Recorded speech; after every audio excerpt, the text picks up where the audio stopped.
हमारे भरसक प्रयास के बावजूद हम सफल नहीं हो पाए। नारी शक्ति वंदन अधिनियम में संशोधन नहीं हो पाए।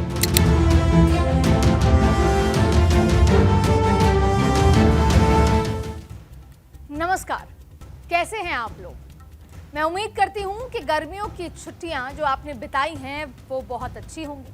आप पहाड़ों पे अपने परिवार के साथ घूमने गए होंगे, परिवार के साथ मुलाकात की होगी और वो सब कुछ जिसका आपको इंतजार रहा होगा गर्मियों की छुट्टी के लिए। मैंने भी किया।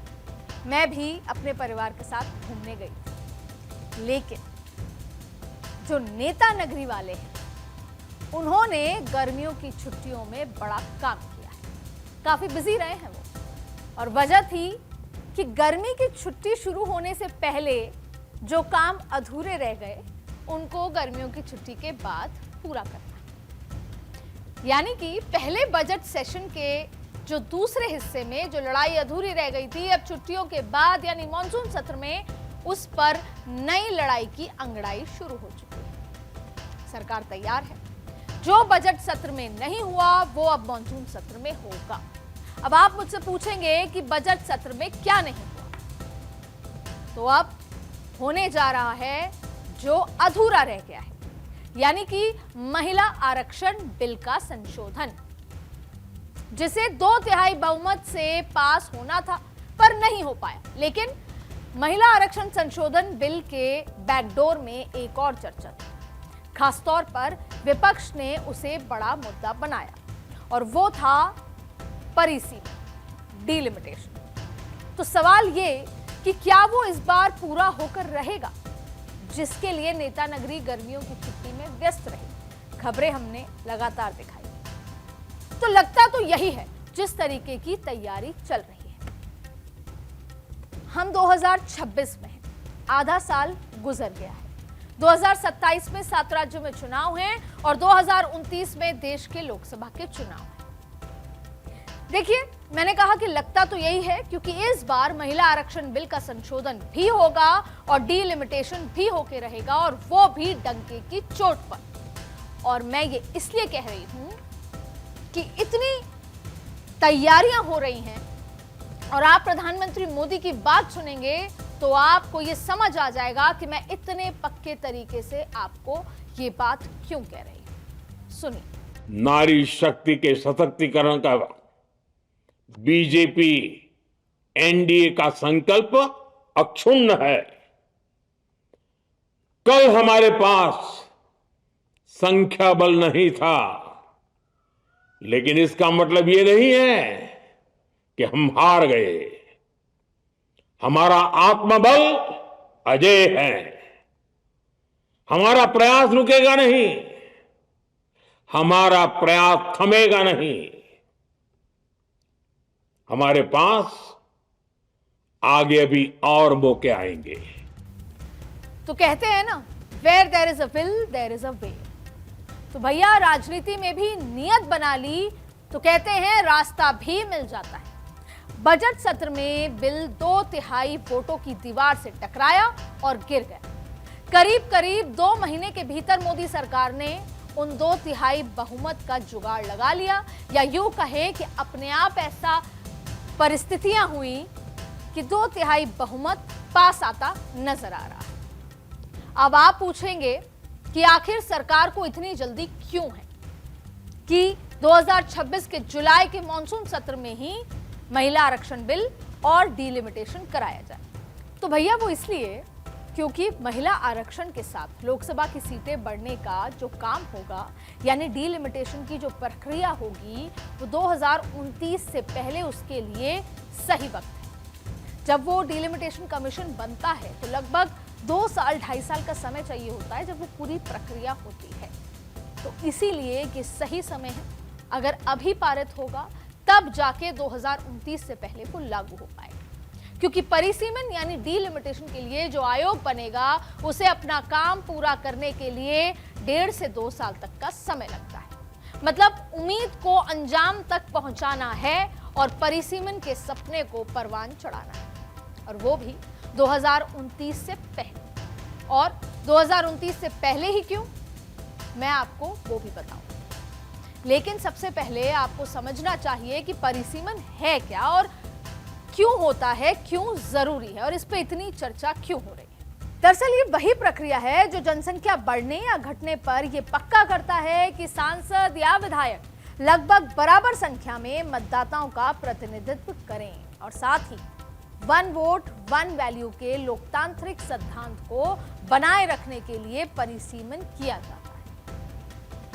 एससी और एसटी के लिए आरक्षित सीटों की संख्या और क्षेत्रों को दोबारा तय करने के लिए यानी डीमार्केशन तय करने के लिए इसकी जरूरत पड़ती है और साथ ही ये पक्का करता है कि किसी एक राजनीतिक दल को फायदा पहुंचाने के लिए चुनाव क्षेत्रों की सीमाओं में कोई हेरफेर ना हो।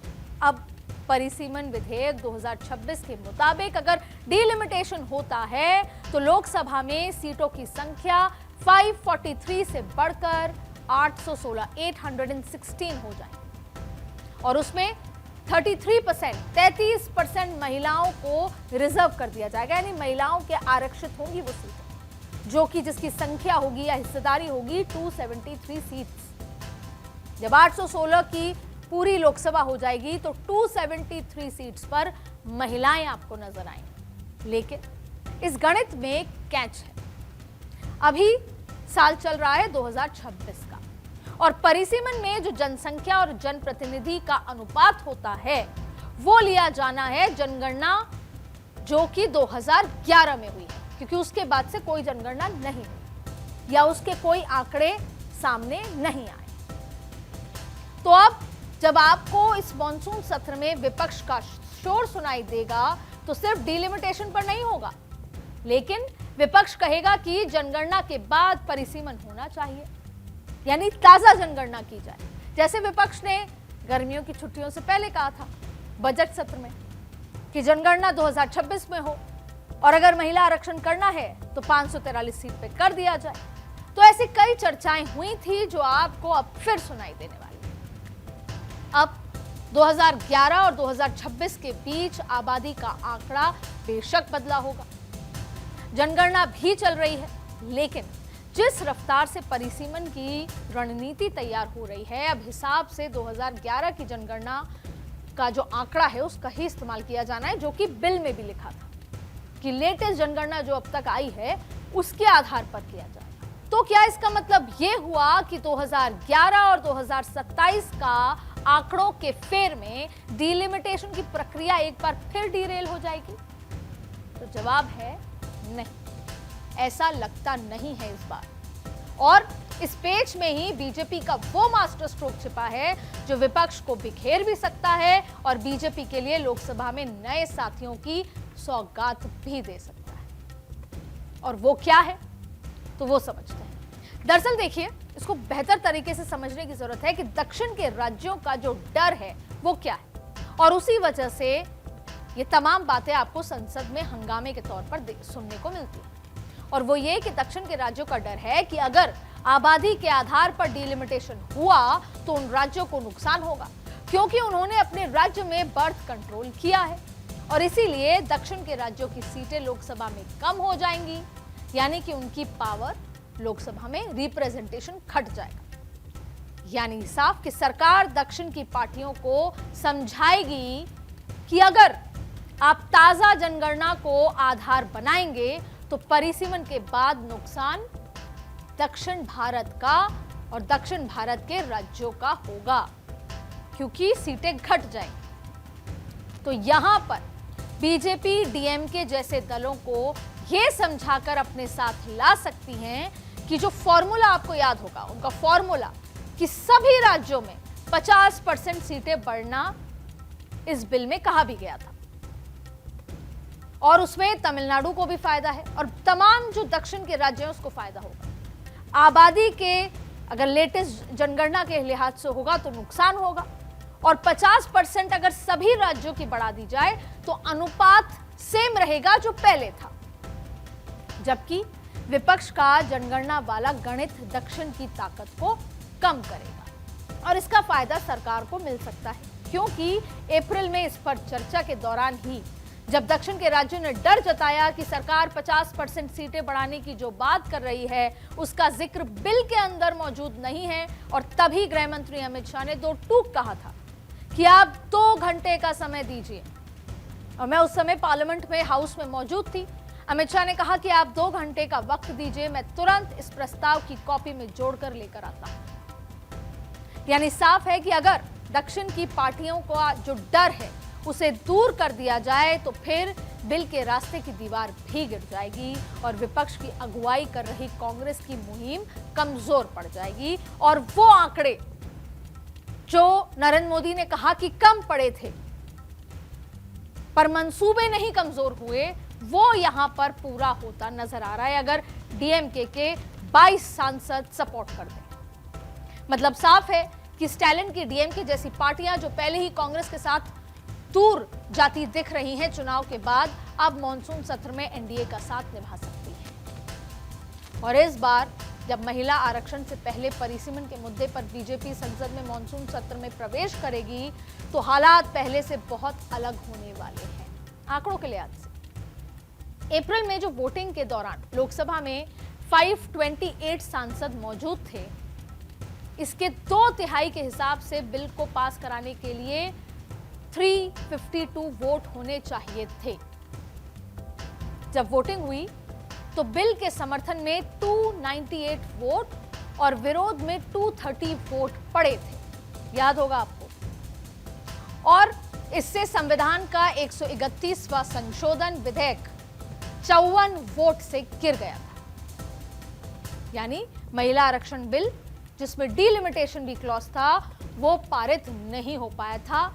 54 वोट कम पड़ गए थे। लेकिन अप्रैल से अब तक बहुत कुछ बदल गया है और यही वजह है कि शुरुआत में मैंने आपसे कहा था कि नेता नगरी गर्मियों की छुट्टियों में व्यस्त रही। गंगा में बहुत सारा पानी बह चुका है। एनडीए के पास पहले से ही 293 सांसद मौजूद हैं। टीएमसी के भी 20 बागी सांसद एनडीए को समर्थन दे रहे हैं।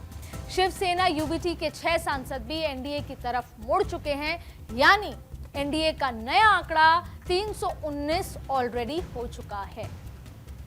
मतलब अप्रैल के हिसाब से देखा जाए तो 33 अभी भी कम है, लेकिन खेला यहां खत्म नहीं होता। 33 सांसद इस बिल को पारित कराने के लिए कम हैं। सियासी गलियारों में चर्चा जोरों पर है कि समाजवादी पार्टी के सांसद भी बड़े पैमाने पर अब बीजेपी का रुख कर सकते हैं या उस पार्टी का जो बीजेपी को समर्थन दे। और इसके अलावा जनगणना के पेज पर अगर बीजेपी लिखित में 50% सीटें बढ़ाने की गारंटी दे देती है, जिसके लिए वो पहले भी मोरलेस तैयार थी, तो डीएमके वाले स्टैलिन बाबू जिनका दिल कांग्रेस पहले ही तोड़ चुकी है, वो एनडीए को साथ दे सकते हैं।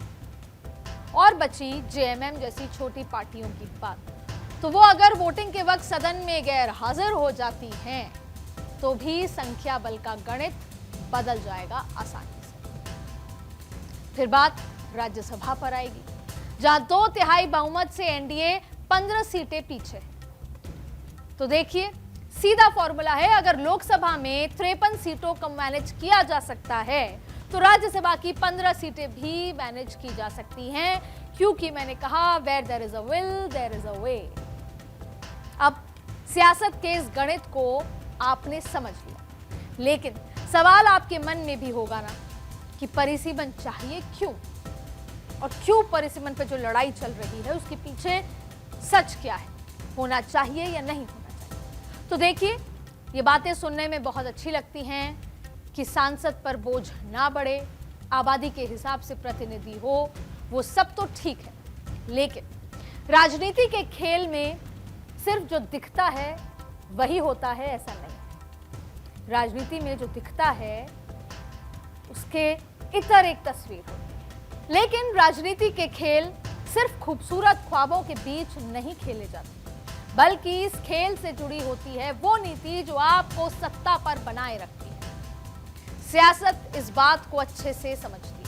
लेकिन आज मैं आपको एक जादू समझाती हूँ और उदाहरण के लिए आपको असम लिए चलते हैं। हाल ही में असम के विधानसभा चुनाव हुए, लेकिन चुनाव से पहले बीजेपी बड़ी आश्वस्त नजर आ रही थी। वो हर चुनाव रैली में कह रही थी कि वो जीतेगी और बीजेपी वैसे चुनाव लड़ती ही जीतने के लिए, वो अक्सर ये बात कहती है। बीजेपी को पक्का मालूम था कि वो वापस सत्ता पे काबिज हो रही है। हेमंता हर जगह अपनी जीत के दावे भी कर रहे थे। ये बात अलग है कि शुरुआत में कांग्रेस को भी उम्मीदें थी। गौरव गोगोई को फ्री हैंड दे दिया था। गौरव गोगोई के पार्लियामेंट के जो भाषण थे उससे राहुल गांधी परिवार बड़े प्रभावित भी थे। गौरव गोगोई कांग्रेस की जीत के लिए इतने पक्के थे क्योंकि अगर सत्ता में आती कांग्रेस तो वो मुख्यमंत्री बनते। राहुल गांधी ने भी ज्यादा असम जाकर प्रचार प्रसार नहीं किया क्योंकि उनको लग रहा था कि प्रियंका और गोगोई मिलके वहां पर जीत हासिल कर सकते हैं। लेकिन जब नतीजे आए तो हुआ क्या? सब कुछ सिर्फ कांग्रेस की उम्मीदों के मुकाबले, बल्कि यहां कहें कि ना के बराबर सीटें मिली। तो साहब, यहां एक गणित है, पर्दे के पीछे खिलाड़ी है परिसीमन। अब इसको समझिए। असम में परिसीमन हुआ। मुस्लिम सीटें जो कि 35 थी, यानी 35 मुस्लिम बाहुल्य सीटें हुआ करती थी, वो परिसीमन के बाद घटकर हो गई केवल 22। और असम में जो मूल निवासी की सीटें हैं जो कि 90 हुआ करती थी, वो बढ़कर हो गई 103, यानी 13 सीटें बढ़ गई। अब ये मूल निवासी किसके समर्थक हैं, ये भी या तो आप जानते हैं या आप पता लगा सकते हैं। और मुस्लिम सीटों के घटने का नुकसान किसको हुआ, ये भी आपको अच्छे से पता है। और ऐसा नहीं कि पहली बार हो रहा है। मैं आपको दिल्ली का उदाहरण दे सकती हूं। शीला दीक्षित इतने सालों तक राज करती रही और इसके पीछे वजह थी परिसीमन। इसके पीछे इसी परिसीमन का ताना बाना था जिसने दिल्ली के राजनीतिक भूगोल को बदल दिया था। हालांकि परिसीमन को आप एक राजनीतिक हथियार की तरह ही नहीं देख सकते। ये जरूरत है विकास की, डेवलपमेंट की, इलाके की। जनसंख्या बढ़ती है तो परिसीमन जरूरी है, संविधान कहता है। क्योंकि ये परिसीमन वक्त की जरूरत है। आप विकास की उम्मीद कर सकते हैं और ये लगातार चलने वाली एक प्रक्रिया है। लेकिन इसको आप एक तरह से सेल्फ सर्विंग एल्ट्रुइज्म मान सकते हैं। जैसा असम में हुआ, जैसा दिल्ली में शीला दीक्षित ने किया, वही अगर देश में होता है तो फायदा किसका और नुकसान किसका, ये भी आप अब तक समझ गए। उसी फायदे और नुकसान के बीच छिपा है विपक्ष का डर। बहुत सारे विपक्षी नेता दबी जबान ये कहते हैं कि अगर परिसीमन हो गया तो 20 साल तक अगले बीजेपी सत्ता में काबिज रहेगी। हालांकि राजनीति से अलग अगर मैं बात करूं तो परिसीमन वक्त की जरूरत और संविधान इसका साथ देता है और ये संविधान में होना जरूरी है। संविधान ये कहता है, संविधान का अनुच्छेद 82 के तहत परिसीमन की बात कहता है। संविधान कहता है कि हर जनगणना के बाद यानी हर 10 साल में परिसीमन होना ही चाहिए और इसीलिए 1952, 63, 73 में 3 बार परिसीमन भी हुआ। लेकिन 1970 के दशक में इंदिरा गांधी सरकार ने 42वां संविधान संशोधन अधिनियम पारित करते हुए लोकसभा और विधानसभा सीटों की संख्या को साल 2000 तक 1971 की जनगणना के आधार पर फ्रीज कर दिया। जब 2000 में भी ये मियाद खत्म हुई तब अटल बिहारी वाजपेयी ने 84वां संविधान संशोधन करते हुए सीटों के इस फ्रीज को अगले 25 साल के लिए यानी साल 2026 तक के लिए बढ़ा दिया और अभी हम हैं 2026। अब इस फ्रीज का समय भले ही खत्म हो रहा हो, लेकिन विवाद वही है जो 1976 में था। उत्तर बनाम दक्षिण का असंतुलन। बीजेपी ने, देश की सरकार ने इस असंतुलन को संतुलित करने के लिए 50% की सीटें सारे राज्यों में बढ़ाने का क्लॉज लाया है। अब बस दक्षिण के राज्यों को कन्विंस करना है, जो कि पर्दे के पीछे शुरू हो चुका है। दक्षिण भारतीय राज्यों की फिक्र है कि अगर पूरी तरह से आबादी को आधार बनाया गया तो उत्तर प्रदेश, बिहार और ऐसे तमाम राज्य उत्तर के वो मजबूत हो जाएंगे। राज्यों की लोकसभा सीटें बढ़ जाएंगी, संख्या बढ़ जाएगी और देश की राजनीति में दक्षिण भारत का प्रतिनिधित्व कमजोर हो जाएगा और इसीलिए दक्षिण के साथ नाइंसाफी ना हो, इसीलिए जैसा मैंने कहा कि बीजेपी 50% सीटें बढ़ाने का फॉर्मूला लेकिन परिसीमन संवैधानिक है और इसको करना गैरकानूनी या गलत बिल्कुल नहीं। फिर भी साहब, ये राजनीति है और राजनीति में नीति और राज करने की चाहत दोनों छिपी हुई है। और वैसे भी राजनीति में ये सब चलता रहता है और राजनीति को वही नीति चाहिए जिससे उसका राज कायम रहे।